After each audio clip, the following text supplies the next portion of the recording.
Halo mitra bisnis, perkenalkan nama saya Hendrayana, manajer divisi produk PT Global Idea Nusantara.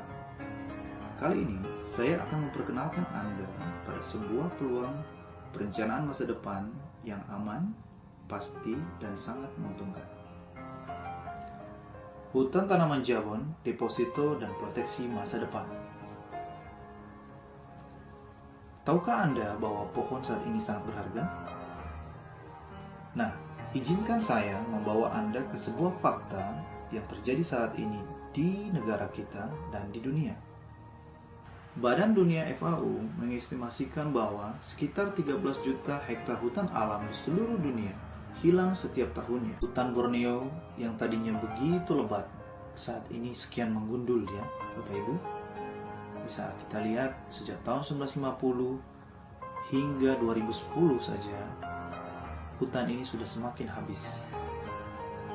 Sehingga, sebagai langkah untuk menyelamatkan bumi dari perubahan iklim yang berdampak pada global warming, pemanasan bumi, Badan Dunia membentuk sebuah framework yang dinamakan REDD+.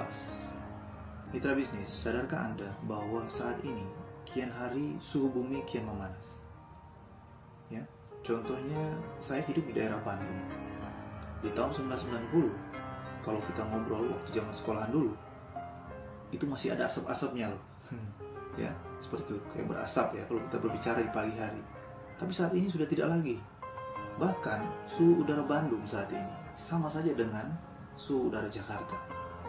Sehingga kita sama-sama akui memang ada sebuah perubahan pemanasan suhu bumi. Sehingga ini menjadi concern yang sangat utama bagi dunia. Apa yang dimaksud dengan REDD+? REDD+ adalah singkatan dari Reducing Emission from Deforestation and Forest Degradation in Developing Countries, yaitu sebuah langkah oleh Badan Dunia untuk mengurangi polusi karbon emisi CO2 dari penebangan dan pengerusakan hutan di negara-negara berkembang. Mengapa negara-negara berkembang? Tentunya hanya negara-negara berkembanglah yang saat ini yang masih memiliki hutan alam. Mengapa dunia butuh REDD+? Kerusakan hutan tropis ditambah dengan kegiatan di sektor transportasi menghasilkan emisi di udara yang tak terkendali. Apabila pengerusakan hutan tidak diatasi, maka perubahan iklim bumi yang kian memanas tidak dapat dihindari. Setengah kehidupan di bumi berada pada hutan tropis dan memiliki fungsi sangat vital bagi bumi seperti menghasilkan hujan, mendinginkan suhu bumi. 1,4 miliar manusia sangat bergantung kehidupan kepada hutan tropis. Bagaimana REDD+ bekerja? Negara industri maju, selain mengurangi polusinya, melalui REDD+, mereka membayar negara berkembang untuk memelihara hutannya agar tetap lestari. Karena biasanya di negara berkembang, hutan hanya akan memiliki nilai ekonomi apabila ditebang dan kayunya diperdagangkan. Faktanya, areal sebesar lapangan sepak bola pada hutan tropis hilang setiap 4 detik. Jika tidak diatasi, ini akan terus terjadi untuk memenuhi kebutuhan dunia akan bahan baku kayu, daging sapi, palawija, dan minyak kelapa sawit. Siapa yang disupport REDD+? Negara-negara yang terus menurunkan emisi dari pengerusakan hutan, plus negara yang mengembangkan untuk memperluas area hutan dan memelihara melestarikan hutan mereka secara konsisten.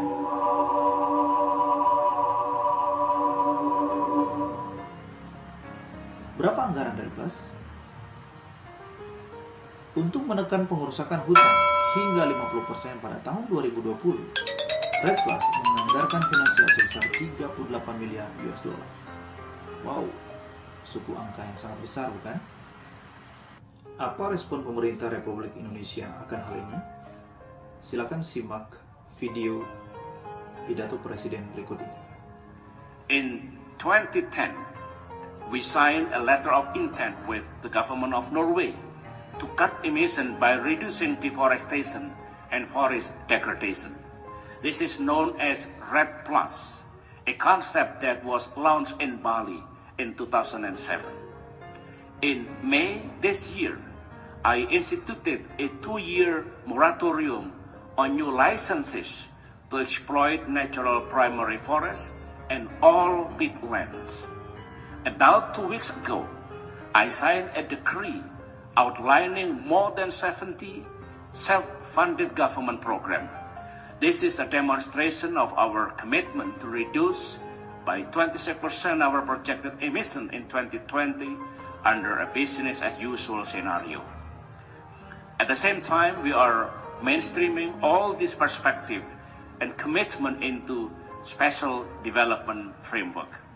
Our endeavors to effectively protect the environment are reflected in a special 15-year master plan to accelerate and expand our economic development. This means that sustainable development is part and parcel of our effort to boost Indonesia's economy so that it will become the 12th largest economy by 2025.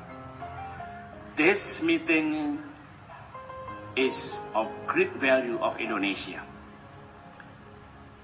Presiden Republik Indonesia menyebutkan bahwa alternatif masa depan untuk memenuhi kebutuhan pangan, kayu, energi melalui program hutan lestari dengan REDD+ merupakan bagian dari rencana pemerintah Indonesia untuk menempatkan ekonomi Indonesia pada posisi 12 terbaik secara global pada tahun 2025. Nah, mitra bisnis, jika menyimak video ini, kita bisa melihat bahwa konsentrasi pemerintah saat ini adalah melindungi hutan untuk tetap lestari. Untuk apa? Diperkirakan 2025 Indonesia ini akan menjadi negara yang memiliki ekonomi terbaik dunia hanya dengan memelihara hutan saja. Luar biasa ya. Mari kita simak video dari pakar lingkungan kita, Bapak Emil Salim.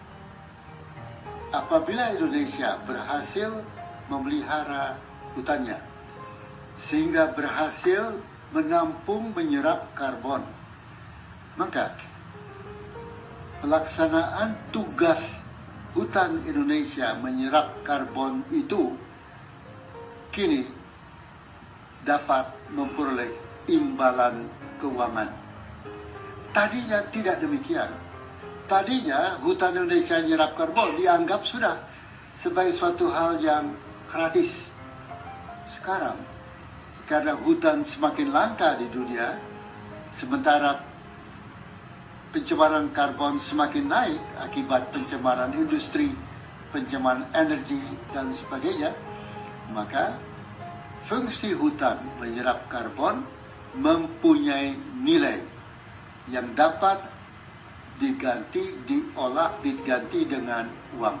Hutan tropis Indonesia sekarang karena menyerap karbon memperoleh hak imbalan dari masyarakat dunia. Di masa lalu, pembangunan adalah eksploitasi hutan, merobah hutan, menebang hutan untuk memperoleh tanah bagi perkebunan, pertambangan, dan sebagainya. Sekarang kita balik. Pendapatan, penerimaan disertai dengan melestarikan hutan, memperkaya fungsi hutan, menyerap karbon.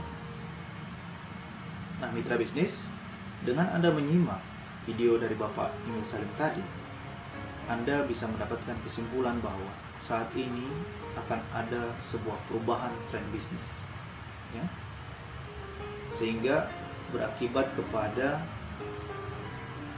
munculnya tren bisnis baru di bidang kehutanan.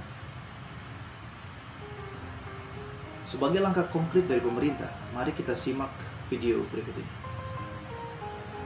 Pak Presiden sudah mencanangkan pada 3 tahun yang lalu bahwa Indonesia akan menurunkan emisinya oleh kemampuan kita sendiri sekurang-kurangnya 26% pada tahun 2020. Bahkan bisa 41% kalau dengan dukungan dunia internasional.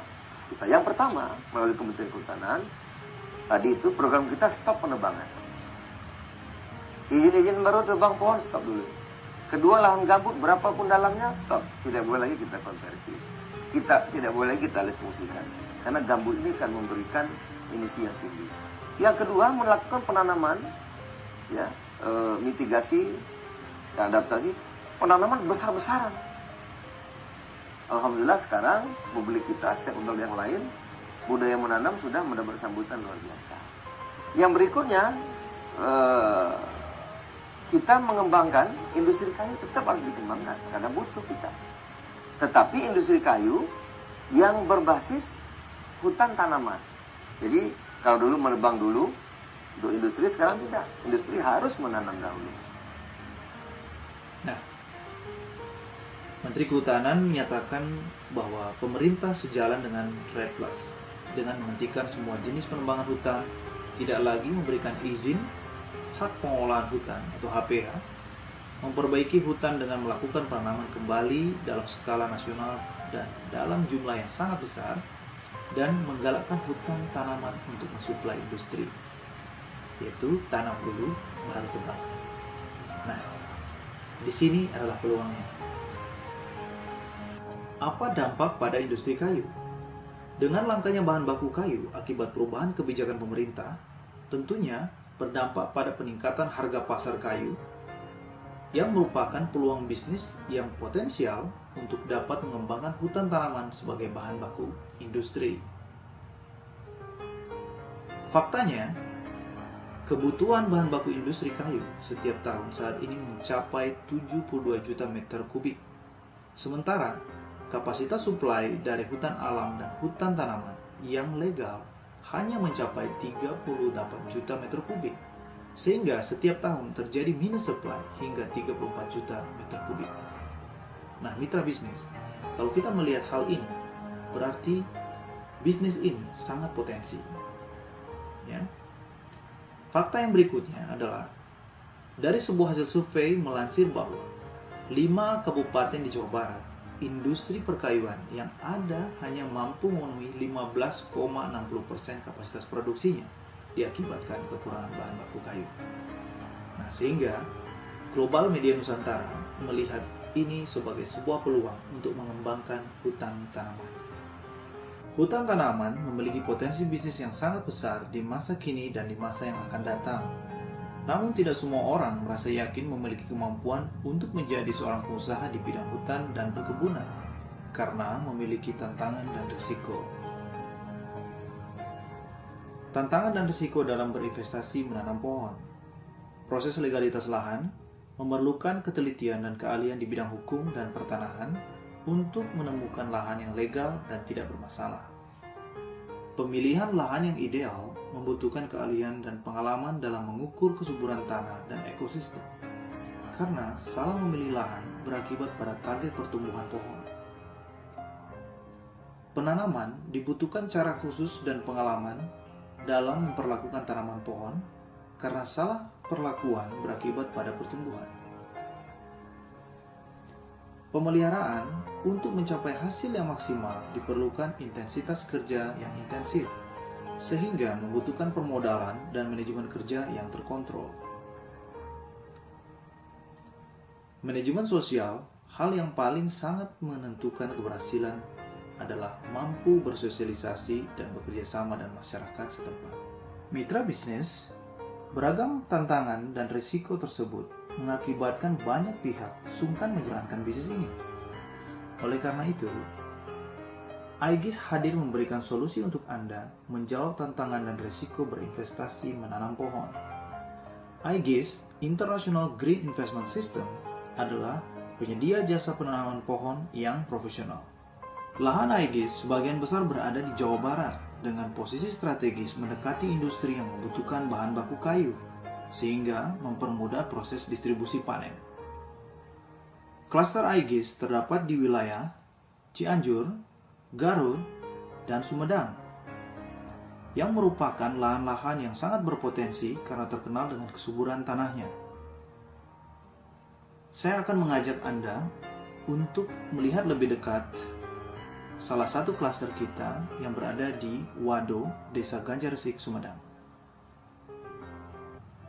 Hutan tanaman Aegis deposito masa depan menguntungkan. Dimulai dari pembibitan jabon Aegis. Biji spora jabon diambil dari indukan yang matang pohon jabon berusia puluhan tahun. Ini adalah persemaian bibit jabon usia 1-4 minggu. Kemudian dilakukan pembesaran, dipindahkan kepada polybag kecil. Ini adalah bibit-bibit pilihan. Ini adalah tempat pembesaran bibit jabon usia 4-5 bulan, tinggi rata-rata 30 cm, siap tanam.